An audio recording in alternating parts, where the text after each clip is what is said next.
bago tayo mag-secret file, ay ilike mo muna ang video na to at mag-subscribe na sa aming YouTube channel. Don't forget to click the notification bell para hindi ka nahuhuli sa latest episode ng DJ Rocky's Secret Files.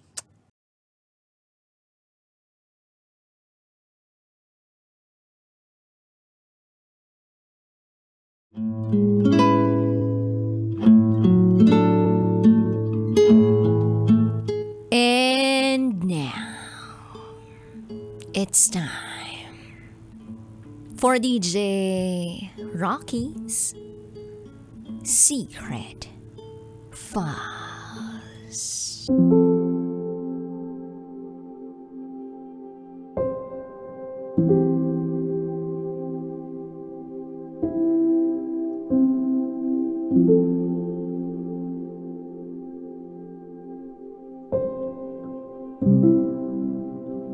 Perfect relationship na sana. Pero bigla kaming pinaghiwalay.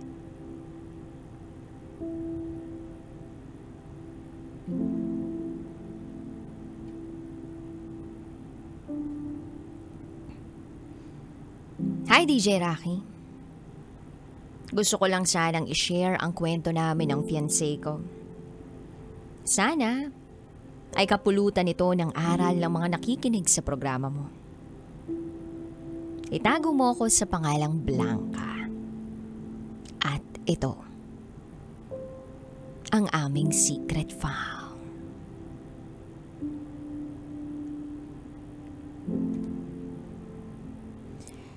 Isa akong freelancer at sa bahay lang ako nagtatrabaho.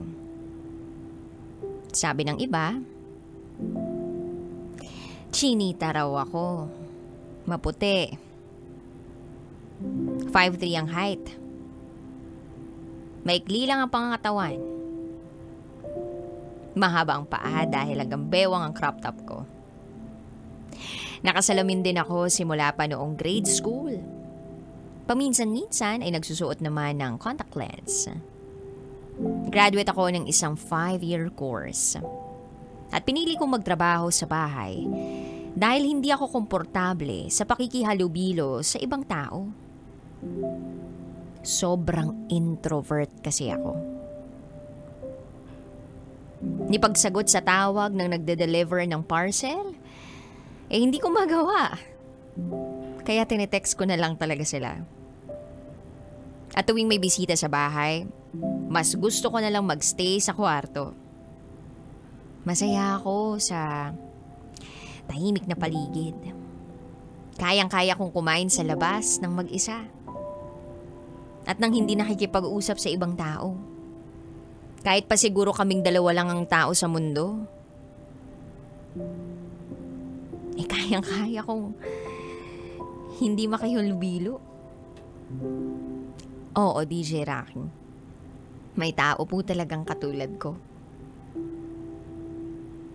Habang nagtatrabaho ako sa computer ko, meron ako natanggap na isang message. Sabi sa message, "Hi." Tapos nasundan ito ng pangungumusta. Yung nagpadala, classmate ko mula high school hanggang college. Itago natin siya sa pangalang Aki. Matalino siya. 5'7" ang height, kung kaya't madedescribe ko siyang tall, dark, and handsome. So ayun na nga, nagkumustahan kami. Hanggang sa halos araw-araw na kaming magkausap. Nung high school at college kami, wala namang something sa aming dalawa. Bihira nga lang kami mag-usap eh.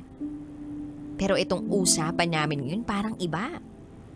Parang kilala namin ang isa't isa, buong buhay namin. Tinatanong niya kung anong favorite color ko, favorite kong pagkain, at favorite hobbies.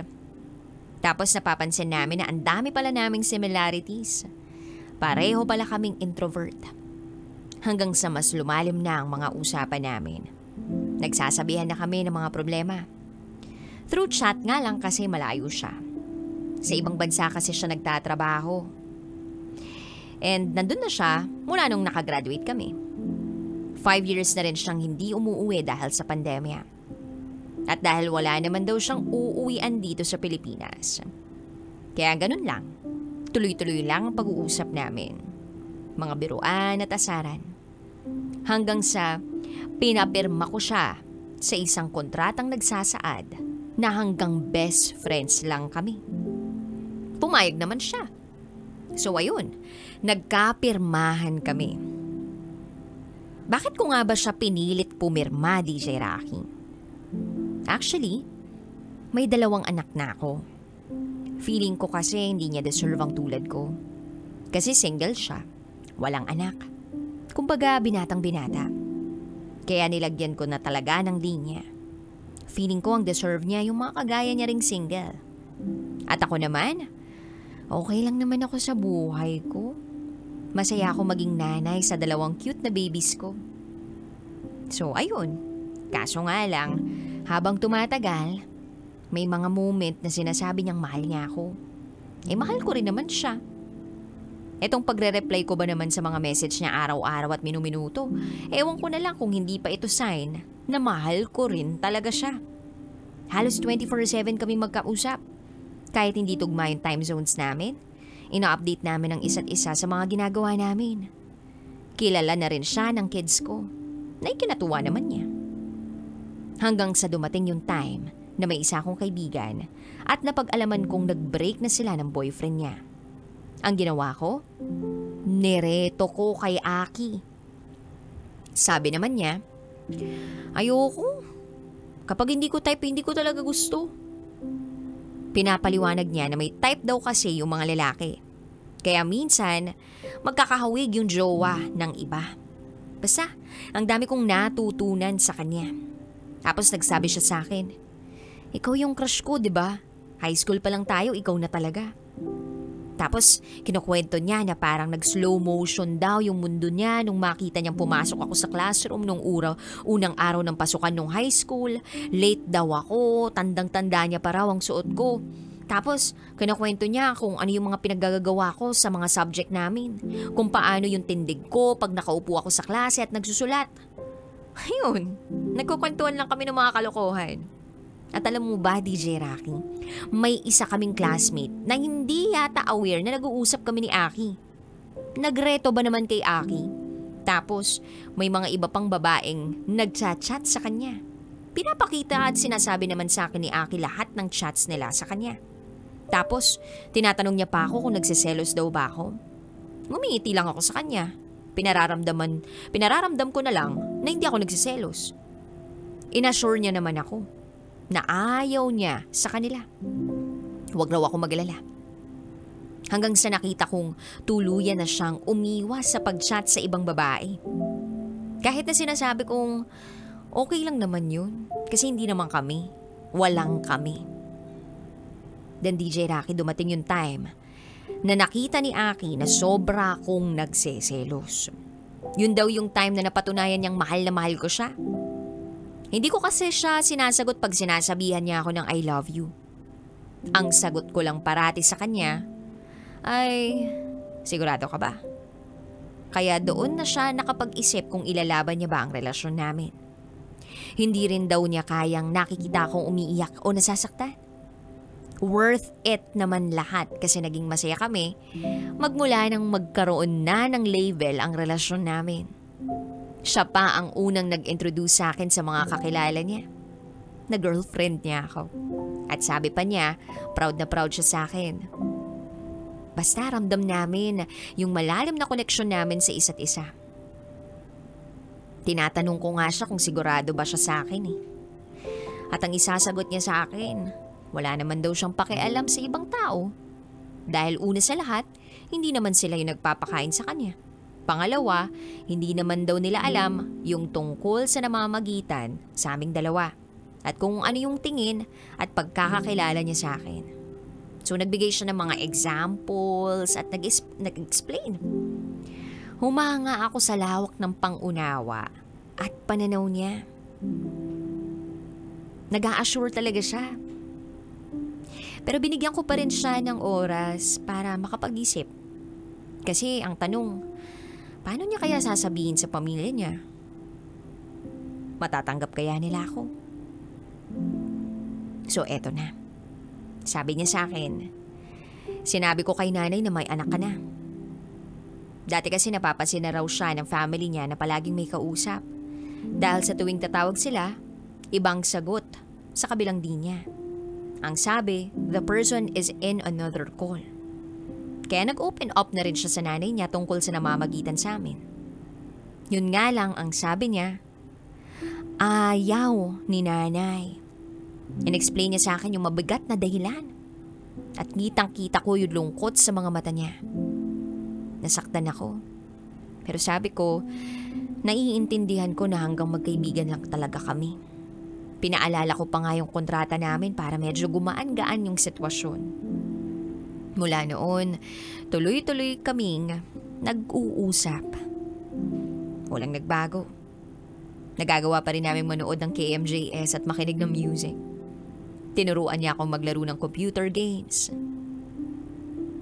Hanggang sa sinubukan niyang laruin yung ibang games na alam ko. Kasi gusto niya raw akong kalaro.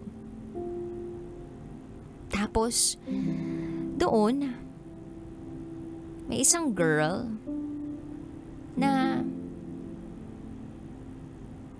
nakita niya.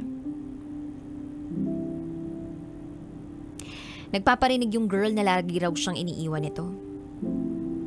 Tinutokso si akin ng mga kalaro niyo doon. Kasi, siya lang yung single sa kanila. Inad na raw siya ng girl sa Facebook. Hanggang sa naramdaman kong may kirot sa akin. Nagsiselos ako.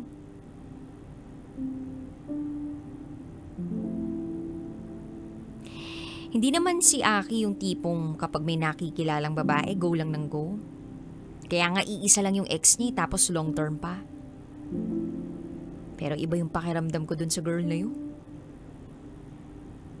May isang beses, nag-video call kami. Sabi niya saglit lang daw. Kailangan niya munang mag-end call kasi may ibang tumatawag. Inisip ko baka sa bahay lang naman nila. Pagkatapos ng tawag na yun, tinawagan niya ako uli. At sabi niya may gusto raw siyang sabihin sa akin. Yung babae daw ang tumawag sa kanya. So feeling ko may something na sila. Kasi bakit siya tatawagan kung wala? Kaya nagtanong na ako. Ano ba talagang meron sa inyo? Magkalaro lang ba talaga kayo? Bakit kanyo tinatawagan? Tinanong niya ako kung nagsiselos ako. Hindi ko na napigilan na itago ang selos na nararamdaman ko. Nag-explain siya sa akin. Tapos nag-sorry siya sa akin. Sinubukan lang daw naman niyang kilalanin. Wala kasing kami. Naintindihan ko naman yung sitwasyon. Ayaw ng nanay niya. At alam kong mahal na mahal niya yung nanay niya. Pagkatapos ng isang linggo, habang magkausap kami, tumawag na naman yung babae. Ramdam na ramdam ko yung stress niya that time. Nung time kasi na yun, may problema siya sa company nila. Kaya sabi niya, hindi muna siya magte-text sa akin ng ilang araw. Bigyan ko raw muna siya ng time para makapag-isip. DJ Rocky, gulong-gulo na ako. Binigyan ko siya ng time that moment. Naiiyak ako. Inisip ko pa nga, baka may gawin siyang masama sa sarili niya. Kasi ang bibigat ng mga problemang pinapasan niya. So pumasok din sa isip ko na baka ako talaga yung problema niya. At baka gusto niya naman yung babae. Na ako lang yung humahadlang sa kanila.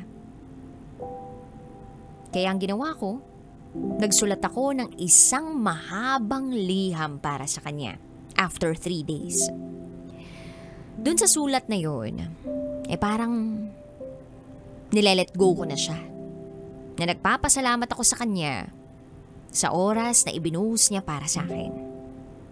At nagkaroon ako ng tunay na kaibigan na hindi ako ginudge.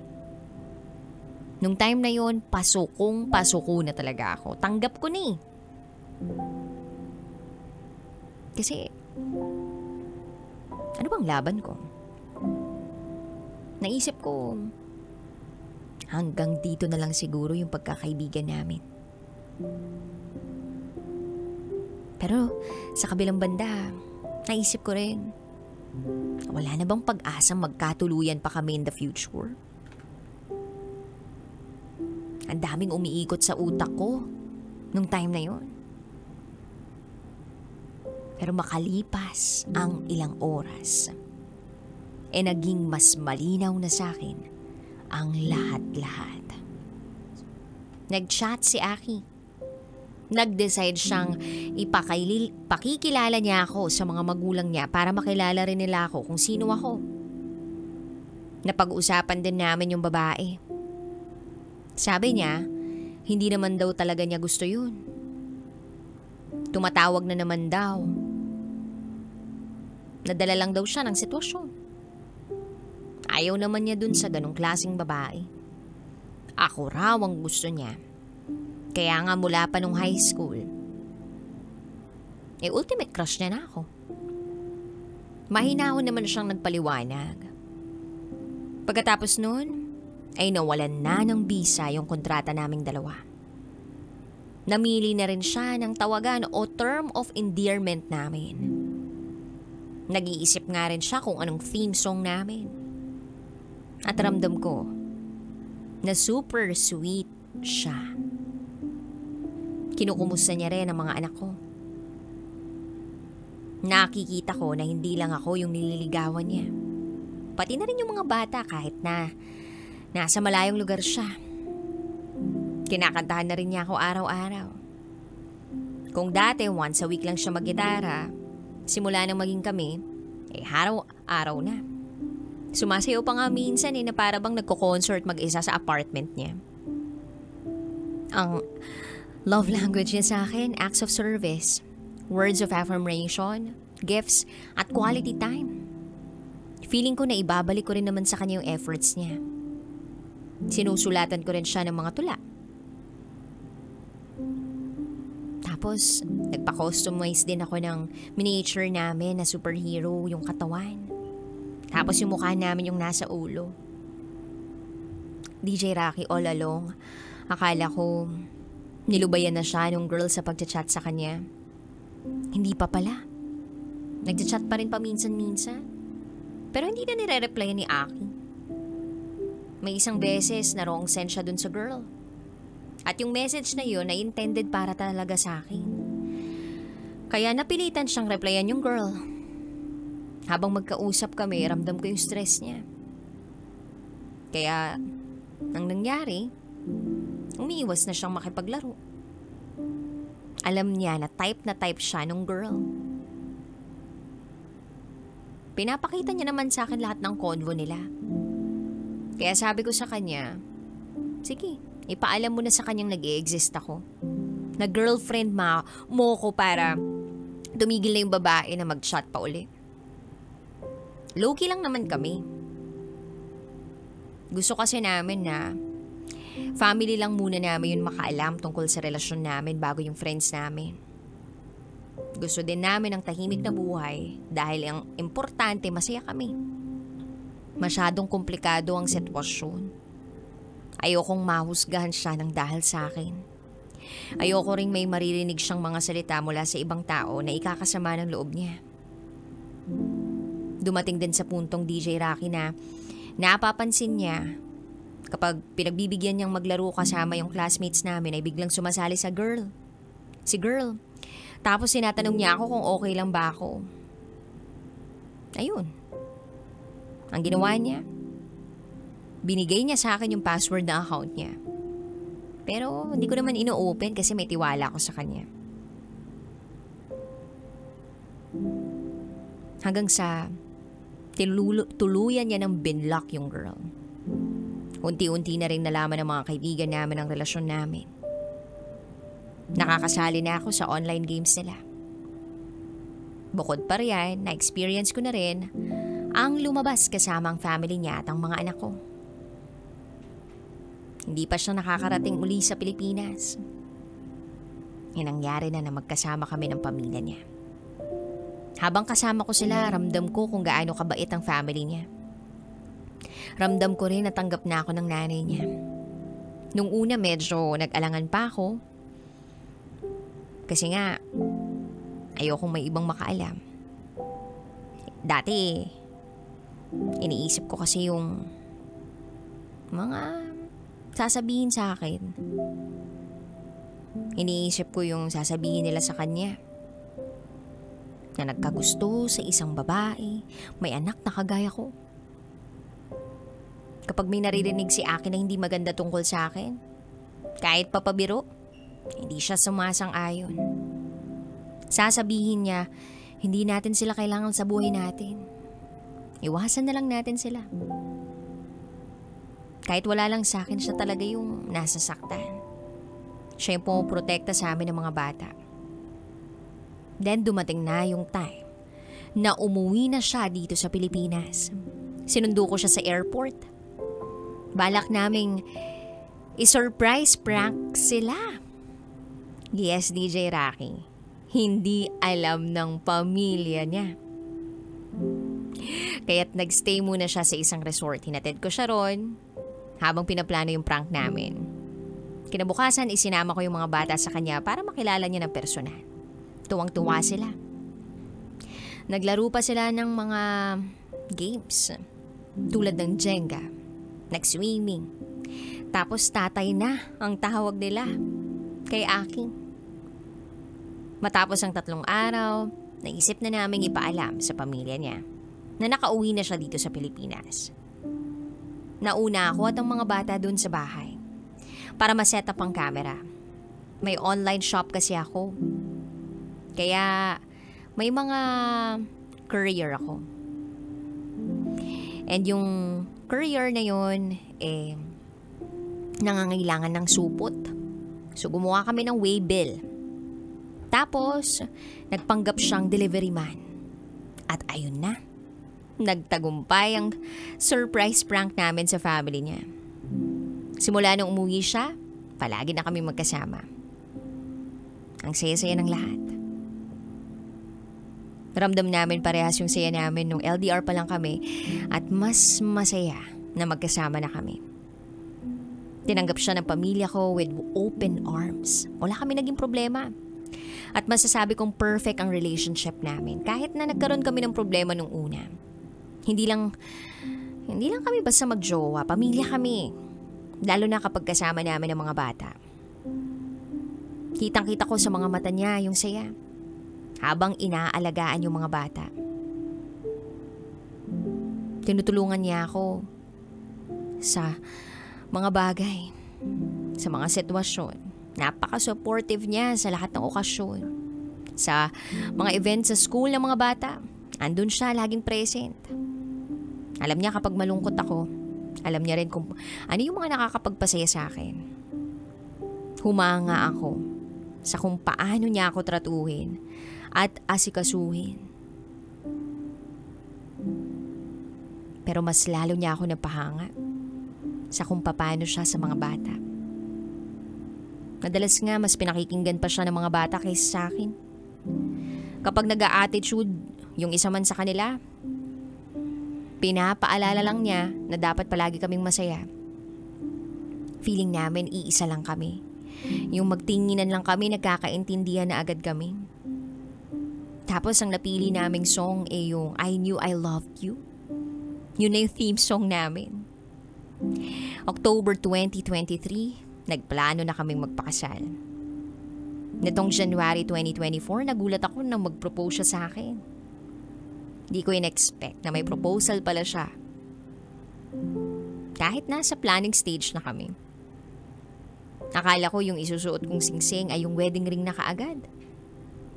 Pero ang sabi niya, mamadaliin na niyang ayusin yung dapat niyang ayusin sa bahay nila para matuloy na yung mga plano namin. Kaso nga lang nitong February, nagkasakit si Aki. Kinabahan ako. Dasal ako ng dasal, sana gumaling na agad siya. Ginawa ko yung best ko para madalaw siya sa ospital. Minsan pa nga kailangan kong i-cancel yung work schedule ko kasi gusto ko siyang makasama. Umabot sa puntong nawala na sa akin yung work ko pero sabi ko okay lang. Ang importante, mapuntahan ko siya sa ospital, madalaw ko. Pagkatapos ng 1 buwang pagka-confine, nakauwi na rin siya. Akala ko tuloy-tuloy na yung paggaling niya kasi okay naman eh. Okay naman nung una eh. Pero kinailangan namin siyang ibalik sa ospital uli. Then after 2 weeks na discharge na uli siya. Umasa kami noon na tuloy-tuloy na ang paggaling niya. Sabi niya sa akin nga, thank you. Hindi lang daw ako mabait, kundi maganda at sexy pa. Sinasabi niya rin sa akin na ako ang lakas niya. Hindi niya lang alam na ako ang maswerte sa kanya. At kung ako ang lakas niya, siya naman ang nagbibigay ng buhay sa akin, sa amin. Nagpahinga muna siya sa bahay nila ng ilang linggo. Pinuntahan ko rin siya sa kanila basta't kaya ko. Kailangan niya ng exercise. Hindi siya pwedeng nakaupo, nakahiga ng matagal. Maganda rin kung nagja-jogging siya, naglalakad-lakad, nag-exercise. Kapag nakikita kong napapagod na siya, nagpapahinga kami. Ramdam ko kung ano yung nararamdaman niya. Minsan nga ayaw na niya akong pauwiin. Then, sabi niya, may masakit daw sa tiyan niya. Baka raw sa kinain niya. Kagagaling lang namin nun sa school event ng mga bata. Pagdating ng bahay nakatulog siya. Pagkagising niya kumain siya.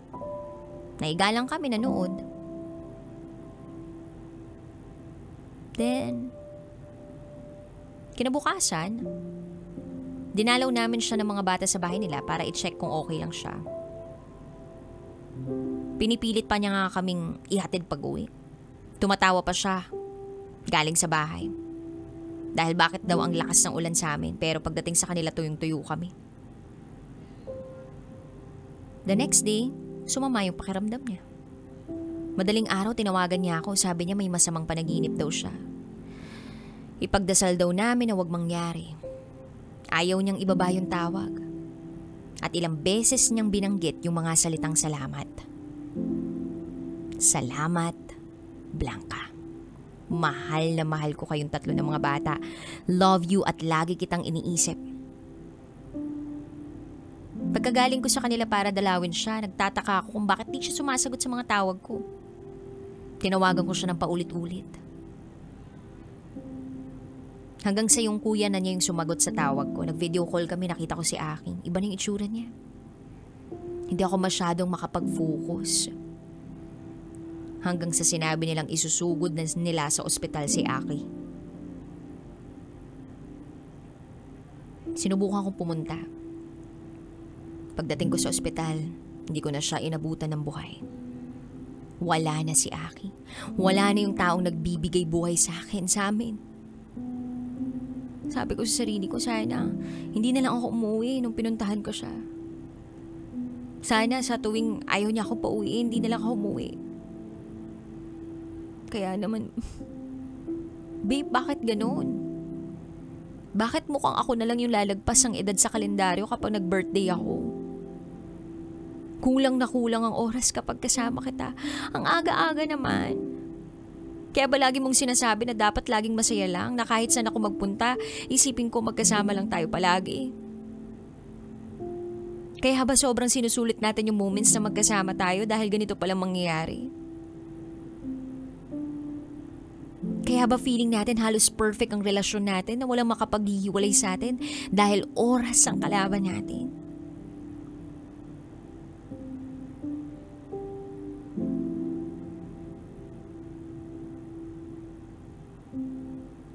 Sa totoo lang, DJ Rocky, miss na miss ko na siya. At miss na rin ng mga bata ang tatay nila. Aki, wala ka man dito physically. Ramdam kong nandito ka naman sa tabi ko. At sana sa mga nakikinig ay may matutunan kayo. Ang importance ng buhay. Muli, ako si Blanca.